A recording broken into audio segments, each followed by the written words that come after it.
भाषा की उत्पत्ति संबंध में हम बात कर रहे थे और पिछले कालांशों में हमने देखा कि भाषा की उत्पत्ति संबंधी विभिन्न सिद्धांत पेश किए गए और इससे पहले हमने 3 सिद्धांतों के बारे में चर्चा कर ली है। आज हम बात करेंगे चौथे सिद्धांत की। चौथा सिद्धांत है ध्वन्यानुकरण सिद्धांत। ध्वन्यानुकरण सिद्धांत अर्थात इसको बाउ-बाउ थ्योरी के नाम से भी कहा जाता है। ओनोमोटोपिक थ्योरी या बाउ-बाउ थ्योरी। इस सिद्धांत को अनुकरण सिद्धांत, अनुकरण मूलकतावाद, शब्दानुकरण, भौम-भौमवाद आदि कहा गया। बहुत सारे नाम दिए गए। अंग्रेजी में कुत्ते की ध्वनि को बाउ-बाउ कहते हैं। कुत्ता जब बोलता है तो हिंदी में कहते हैं कि कुत्ता भौंक रहा है या भौं-भौं कर रहा है। अंग्रेजी में उसी भौं-भौं को बाउ-बाउ कहते हैं। अतः एवं हिंदी में भी ये भौम-भौमवाद हुआ, अंग्रेजी में ये बाउ-वाद हुआ और हिंदी में भौम-भौमवाद हुआ। इस सिद्धांत का मूल नाम ओनोमेटोपोइक थ्योरी है। ओनोमेटोपोइक थ्योरी, जिसका अर्थ है ध्वनि अनुकरण सिद्धांत। ध्वनि अर्थात ध्वनि का अनुकरण करके जो किया जाए वो होता है ध्वनि अनुकरण सिद्धांत। इसको इक्कोइक थ्योरी भी कहा जाता है, क्योंकि ध्वनियाँ कहाँ से निकलती हैं? प्रकृति से। क्योंकि ये सिद्धांत इक्को प्रतिध्वनि पर निर्भर है। इक्को जो साउंड होती है प्रतिध्वनि। मैक्स मूलर इस सिद्धांत का प्रतिपादन कुछ विद्वानों ने किया और ये कहा उन्होंने कि ध्वनि प्रकृति में जो ध्वनियाँ सुनाई दी या जो ध्वनियाँ बजती रहती है उनके आधार पर शब्दों का निर्माण या भाषा का निर्माण हुआ हो। लेकिन मैक्स मूलर ने इस सिद्धांत को बड़ा हास्यास्पद बताते हुए कहा कि इसका नाम बाउ-बाउ सिद्धांत या भौम-भौम सिद्धांत मनोरंजनार्थ रखा गया है, कि मनोरंजन के लिए रख दिया कि ऐसा हो सकता है क्या कि कोई आवाज़ आए और उसके ऊपर शब्दों का या भाषा का निर्माण हो जाए। इस सिद्धांत के मानने वाले जो विद्वान थे उनका अभिमत था कि प्राकृतिक वस्तु, पशु पक्षियों आदि की ध्वनि के अनुकरण पर विभिन्न वस्तुओं के नाम रखे गए। अर्थात मनुष्य ने जो जो विकास किया और जिस प्रकार की ध्वनि प्रकृति में सुनाई दी या पशु पक्षियों की जो आवाज़ सुनी, उनके आधार पर शब्दों का निर्माण कर लिया गया और भाषा की उत्पत्ति हो गई। उनका कहना था कि जो वस्तु जैसी ध्वनि करती है उसका वैसा ही नाम पड़ जाता है और इसी प्रकार संभवतः भाषा का निर्माण हुआ होगा। उनका मानना है कि इसी प्रकार से भाषा की रचना हुई होगी। जैसे काँव काँव, उसको कौवे की आवाज़ मान लिया गया और कौवा जो बोल रहा था उसको काँव काँव के आधार पर काग कह दिया गया या कौवा कह दिया गया होगा। इस प्रकार इनका मानना है कि प्रकृति की विभिन्न ध्वनियों, पशु पक्षियों की ध्वनियों के आधार पर भाषा का निर्माण हुआ। अब इस सिद्धांत की समीक्षा की गई तो इस पर बहुत सारी आपत्तियाँ आई। सबसे पहली आपत्ति इस पर प्रोफेसर रेनन ने जताई। उनका मानना था कि यदि मनुष्य पशु पक्षियों जैसे तुच्छ जीवों के शब्दों का अनुकरण करके भाषा बना सकता है तो इसका सीधा सा तात्पर्य हुआ कि मनुष्य पशु पक्षियों से भी निकृष्ट कोटि का सिद्ध होता है। उन्होंने स्पष्ट आलोचना करते हुए कहा कि इसका मतलब ये हुआ कि मनुष्य तो पशु पक्षियों से भी खराब है या हीन सिद्ध होता है, क्योंकि उसने अपनी भाषा को पशु पक्षियों की ध्वनि के आधार पर उत्पन्न किया। दूसरी जो एक बात उभर कर के आती है वो ये थी कि विश्व की भाषा में अनुकरण वाले शब्दों की संख्या 1% भी नहीं है। अनुकरण के आधार पर जो शब्दों का निर्माण हुआ ध्वनि के आधार पर या पशु पक्षियों की भाषा के आधार पर, उन शब्दों की अगर गणना की जाए वो तो सारी भाषाओं के समस्त शब्दों में से 1% है। इसलिए 99% शब्द और कहाँ से है, ये मत मान्य नहीं हो सकता। तो भाषा की उत्पत्ति समस्या का समाधान अभी भी कि भाषा की उत्पत्ति कैसे हुई, इस समस्या का समाधान इस मत के द्वारा नहीं हो सकता। कुछ भाषाओं में ध्वन्यानुकरण शब्द है ही नहीं। विश्व में कुछ भाषाएं ऐसी हैं जिनमें किसी भी ध्वनि के अनुकरण के आधार पर शब्दों का निर्माण ही नहीं किया गया।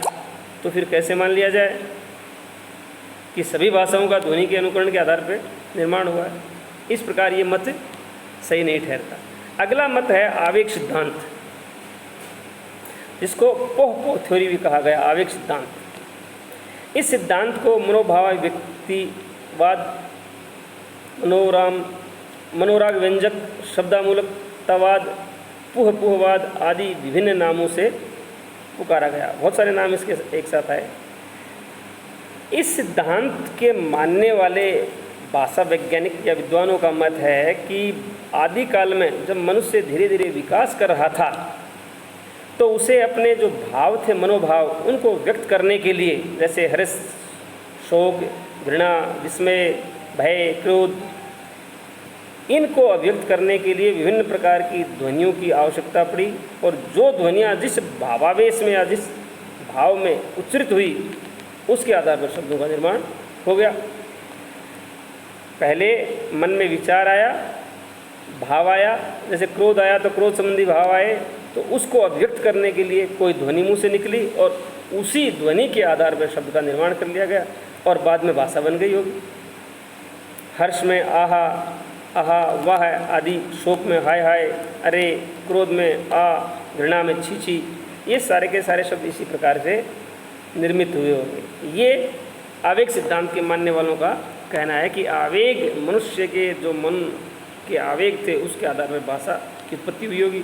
लेकिन ये सिद्धांत भी पूर्णतया दोषमुक्त नहीं है, इसकी भी आलोचना हुई। इस सिद्धांत में जो दोष बताए गए वो इस प्रकार हैं। सबसे पहला दोष इसका ये था कि आवेगों के बारे में कहा गया कि आवेग केवल संवेगात्मकता को ही प्रकट करते हैं, सामान्य भाव व्यक्ति को नहीं करते।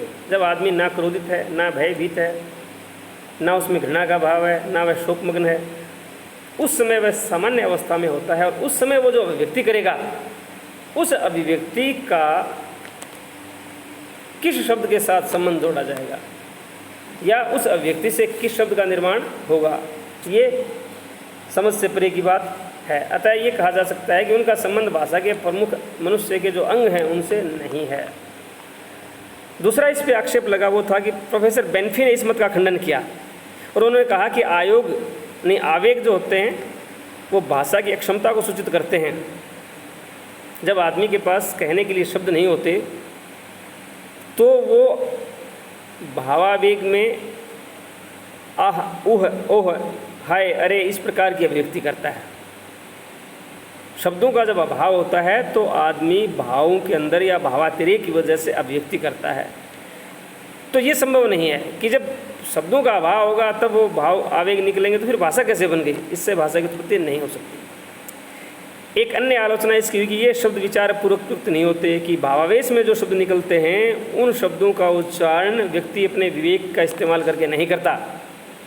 अगर विवेक का इस्तेमाल करके किसी शब्द का उच्चारण नहीं किया गया तो वह भाषा की उत्पत्ति योग्य शब्द है ही नहीं, क्योंकि आवेग की तीव्रता में भाव और उससे उत्पन्न जो शब्द होते हैं वो अनायास से निकल जाते हैं, अर्थहीन होते हैं कई बार। तो अगली एक बात कहेगी कि भाषा में आवेग शब्दों की संख्या नगण्य है, बहुत कम, क्योंकि आदमी ज़्यादातर सामान्य अवस्था में रहता है। उस समय जो व्यक्ति करता उनके लिए किस प्रकार शब्दों का निर्माण हुआ। और पांचवी बात ये थी कि भाषा चिंतन प्रधान होती है, आवेग शब्दों में चिंतन का नाम ही नहीं होता। भाषा या शब्दों का उच्चारण आदमी सोच समझ के करता है, वह भाव प्रधान नहीं होती, चिंतन प्रधान होती है। और भावावेग में जो शब्द निकलते हैं उनमें चिंतन होता ही नहीं, तो भाषा की उत्पत्ति संभव कैसे हो सकती है? इस आधार पे इस मत का भी खंडन कर दिया गया। अगला एक मत था श्रम ध्वनि सिद्धांत, यो हे हो थ्योरी, एक नाम दिया गया यो हे हो थ्योरी। इस सिद्धांत को श्रम मूलकतावाद सिद्धांत के नाम से भी जाना जाता है। इस सिद्धांत के प्रतिपादक नवारे नामक भाषा शास्त्री हैं। उनका कहना है कि जब मनुष्य शारीरिक परिश्रम करता है तो उस समय उसकी सांस प्रश्वास बढ़ जाते हैं, यानी उसका सांसों का आवागमन बढ़ जाता है। सांस छोड़ता भी बहुत तेज़ गति से है और लेता भी बहुत तेज़ गति से। और ऐसी स्थिति में मांसपेशियों में नहीं अपितु मनुष्य की स्वतंत्रियों में भी संकोच और विस्तार बढ़ता है। जिस प्रकार वो परिश्रम करता है उसी प्रकार से सांसों का आरोह अवरोह होता है और उसी प्रकार से शरीर की अन्य मांसपेशियां और स्वतंत्री भी संकुचित होती है, कभी फैलती है। फलस्वरूप कुछ ध्वनियाँ अनायास ही निकल जाती हैं या निकल गई होगी प्रारंभ में, और वे ध्वनियाँ जब निकली तो भाषा की उत्पत्ति हुई या शब्दों की उत्पत्ति हुई। जब ये ध्वनियाँ निकलती हैं तो परिश्रम करने वाले को कुछ आराम मिलता है।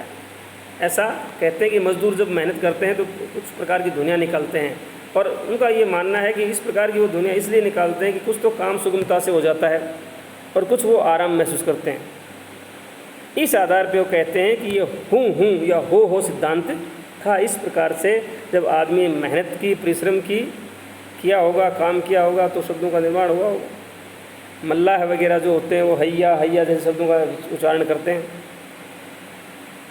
नवारे का मानना है कि इस प्रकार के शब्दों से ही भाषा की उत्पत्ति हुई होगी। इस मत को आने वाले सभी भाषा वैज्ञानिकों ने सिरे से नकार दिया। अगला सिद्धांत है इंगित सिद्धांत। इसके बाद अगले कालांश में।